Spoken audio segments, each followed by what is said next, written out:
Welcome into Dallas Mavericks Today. I am your host, Harrison Graham. You can give me a follow on Twitter for more Mavs, NFL, all kinds of sports takes at HGramNFL. Go ahead and follow me over there. Let's talk more free agency. Is there interest in Lauri Markkanen? Well, there definitely is. Marc Stein reports that there is some mutual interest between Dallas and Markkanen. The Mavs do have a trade exception created from the Josh Richardson trade of about $11 million. Now, Chicago is trying to hold out hopes for a sign-and trade because Markkanen is restricted. So if they want to, they can just match any offer sheet and keep Markkanen and then flip him somewhere else, which is why they're trying to pursue a sign-and trade between themselves and Markkanen and another team to try and get an asset back. Here's what Marc Stein had to say earlier today. The Mavericks have joined New Orleans in registering interest in restricted free agent Lauri Markkanen, but Dallas's flexibility in a sign-and trade to take Markkanen in through its biggest trade exception tops out at roughly $11 million per season for 4 years, sources say. So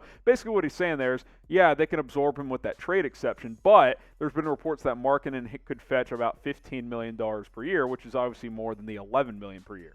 I like Markkanen. He can shoot. He can space the floor. Not a great defender by any means. Certainly has, I don't want to say regressed since his second season, but the numbers haven't been quite there in terms of volume, in terms of points per game. But I still think he's a good player with some upside. And what we know for sure is he wants out of Chicago. That's not disputable. He wants to get out of that situation. I don't think the Bulls really want to keep him, but they have some leverage because he is a restricted free agent, and if they want to, they could just match an offer sheet that someone signs him to, which is why I think this is getting dragged out a little bit as we are well into week 2 of NBA free agency. What do you guys think? Do you want Lauri Markkanen? Type Y for yes, type in for no. Get your votes in right now. Would you like to get Markkanen on this Mavericks team? So I threw a trade idea out there. If you want to, try and help the Bulls out a little bit, well, you can send Dwight Powell in a future second. That's about all I'm willing to do. If you can't do the trade exception, how about Powell in a second for Lauri Markkanen? I think it could work. I don't know. I mean, the Bulls get a decent a bench big. That's a different type of player than Nikola Vucevic. They get a future pick, and Dallas gets another big that can either start or come off the bench. So let's say they acquire Markkanen. I think this is kind of what you're looking at, and you're too deep. I don't believe he would start next to Porzingis. So you got your starting five of Luka, Tim Hardaway, Bullock, Finney Smith, and KP. Obviously, other guys can start as well. Brunson can start. Sterling Brown, Kleba, Markkanen could start. You've got Boban. I don't believe KP and Markkanen could play a lot together. That's why I would have Markkanen coming off the bench, because we saw Markkanen and Vucevic the second half of last season after Chicago traded for Vuce. They got carved up defensively, and I think that would happen if him and KP played on the floor for extended periods of time. So I think you would have Markkanen come off the bench and be kind of a high-volume second-team guy where you don't overlap him and KP's minutes too much, maybe 8 to 10 minutes a game, and then you stagger otherwise between your two bigs. You keep KP's minutes down a little bit because we know that he can have injuries pop up, but then Markkanen can be one of your top scorers coming off the bench. I'm interested. Ultimately, it's going to come down to price. Hey, let's close in on Golden State Warriors today in terms of subscribers here on our Chat Sports competition. We're almost at 15K here on Dallas Mavericks Today, but Warriors Today has gotten a big boost since the NBA draft. So let's close in. Let's catch up. We're just over 6,000 subs away in terms of difference there between the Warriors channel and our Mavericks channel. I'll continue to bring you the latest news and rumors around your Dallas Mavericks, but you got to help us out. Hit that subscribe button. It's 100% free. Let's talk a little Kristaps Porzingis now. Is he staying with Dallas?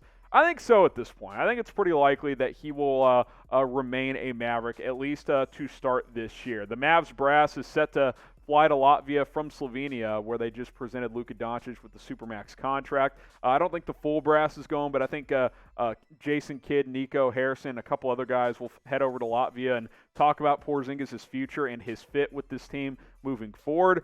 All the tea leaves tell me that he's not getting traded, at least not right now. I don't think he's going anywhere. I think he will be on this roster to start this season, and if things continue to not work out, then maybe you explore a trade at the trade deadline or after this year. I think for now, he will remain in Dallas for a couple reasons. One, his trade value is not that high right now, and two, look, you owe it to yourselves to see if him and Doncic can work unless someone overwhelms you in a trade. We've seen these two guys do good things together, but that playoff series left a lot to be desired. I mean, if you got what you got in the regular season out of KP in the playoffs, you would have beaten the Clippers.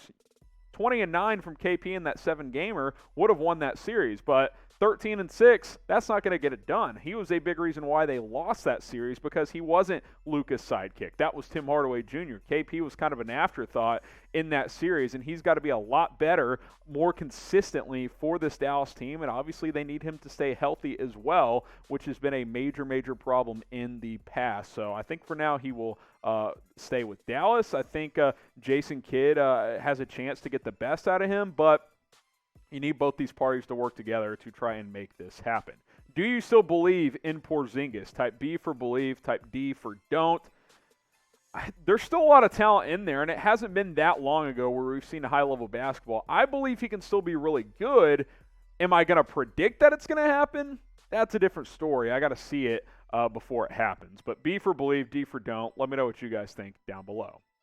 How about this story? Apparently, the Dallas Mavericks almost had Kyle Lowry. They were second in the running behind the Miami Heat, according to a report coming out of South Beach, that Dallas was the second preferred outcome for Kyle Lowry. He ultimately chose Miami, which is why the Raptors and Heat worked out a sign and trade. Mavs obviously wanted to get Lowry, but they backed off leading up to free agency because all the signs were pointing to a Lowry and Heat partnership, which is ultimately how things went. Obviously now Dallas has kind of shifted its focus to Goran Dragic. We'll talk more about that in a sec. But hey, once again, Mavs are they're a great bridesmaid. They're never the bride though, are they? When it comes to the big free agents pickups, they're always in the mix. They always are in contact with these guys, but they never quite secure the deal. When it comes to the top flight free agents, they always choose elsewhere, which is very unfortunate, as Lowry is now with the Miami Heat. Obviously, he would have been an ideal playmaker next to Luka Doncic. I would have really liked to see him in a Mavericks uniform, but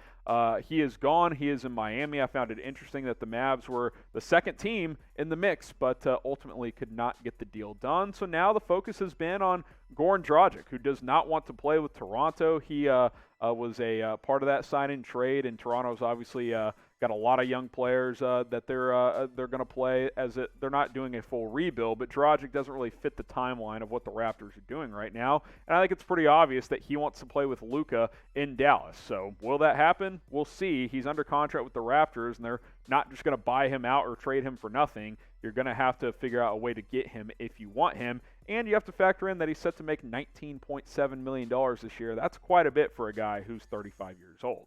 Will Dallas end up with Goran Dragic? Type 1 for yes, type 2 for no. Down in the comments section, will the Mavericks end up with the fellow Slovenian for Luka? Let me know what you guys think down below. And hey, we got lots more Dallas Mavericks news and rumors to break down throughout the offseason. Don't miss any of it. We'll have you covered here on this channel, youtube.com/MavsTV. A little preview of what could come on our next video. How about a Dennis Smith Jr. reunion? A lot of rumors floating around about him. We'll explore that and much more on our next video. So subscribe, and we will see you then.